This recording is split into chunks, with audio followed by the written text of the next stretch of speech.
Hello guys, എല്ലാവർക്കും പവിത്രം പുത്തൻ promo വിശേഷങ്ങളിലേക്ക് സ്വാഗതം. അങ്ങനെ നമ്മുടെ പവിത്രത്തിലുണ്ടല്ലോ ആകപ്പാടെ കാര്യങ്ങൾ കൈവിട്ട് പോവാട്ടോ. നമ്മുടെ മുത്തശ്ശി എല്ലാവരെയും കൂടി 2 ദിവസത്തെ ടൂറിന് കൊണ്ടുപോകുക. അപ്പൊ നമ്മുടെ അച്ഛൻ നമ്മുടെ അമ്മയോട്, നമ്മുടെ വിക്രത്തിന്റെ അമ്മയോട് പറയുന്നുണ്ട്, ഈ ഒരു ടൂർ പോകുമ്പോൾ എന്തായാലും അമ്മ സത്യങ്ങൾ അറിയും എന്ന് പറയുന്ന ഒരു രംഗങ്ങളോട്ട് നമുക്ക് കാണുവാൻ സാധിക്കുന്നത്. പിന്നീടുണ്ടല്ലോ നമ്മുടെ വേദയും വിക്രം ഒരു മുറിയിലായിരുന്നല്ലോ.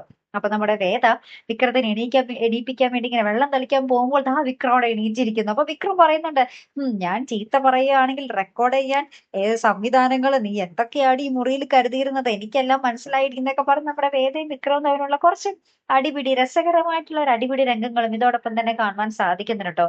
ഏറ്റവും ഒടുവിൽ നമ്മുടെ മുത്തശ്ശിയും എല്ലാവരും കൂടി ഇങ്ങനെ ഉടുത്തൊരുങ്ങി പെട്ടിയും ബാഗൊക്കെ ആയിട്ട് ഇങ്ങനെ ഇറങ്ങുമ്പോൾ നമ്മുടെ വേദയുടെ മുത്തശ്ശി വരുന്നുണ്ട്. അപ്പൊ വേദയുടെ മുത്തശ്ശിയുടെ അടുത്ത് നമ്മുടെ വിക്രത്തിന്റെ മുത്തശ്ശി പറയുന്നുണ്ട്, പിള്ളേര് തമ്മിൽ ലവ് മാരേജ് ആയിരുന്നല്ലേ, സാരില്ല, നിങ്ങൾ പതുക്കെ വേദയുടെ അച്ഛനൊക്കെ അത് അംഗീകരിച്ചോളും എന്ന് പറയുന്നുണ്ട്. അപ്പൊ വേദയുടെ മുത്തശ്ശി ഇങ്ങനെ അന്തം വിട്ട് നിൽക്കുവാട്ടെ, ഇവര് ലവ് മാരേജോ എന്നുള്ള രീതിയിൽ ഇങ്ങനെ നിൽക്കുവാട്ടോ. അങ്ങനത്തെ കുറച്ച് നിമിഷങ്ങൾ തന്നെയായിരുന്നു കേട്ടോ കൂട്ടുകാരെ നമ്മുടെ പവിത്രം പ്രൊമോയിൽ നമുക്ക് കാണുവാൻ സാധിച്ചത്. എന്തായാലും ഒരു നല്ല എപ്പിസോഡ് തന്നെ ആട്ടോ വരാൻ പോകുന്നത്. ഇവര് ടൂർ പോണ ആ ഒരു ബസ്സിൽ ആട്ടവും പാട്ടവും ഡാൻസും കൂത്തൊക്കെ ഇട്ടാട്ടോ. അപ്പൊ എന്തായാലും ഒരു അടിപൊളി എപ്പിസോഡുകളാട്ടോ വരാൻ പോകുന്നത്. അപ്പൊ എന്തായാലും കാത്തിരുന്ന് തന്നെ കാണാം. അപ്പൊ അടുത്തൊരു വീഡിയോയുമായി വരുന്നത് വരയ്ക്കും ഗുഡ് ബൈ.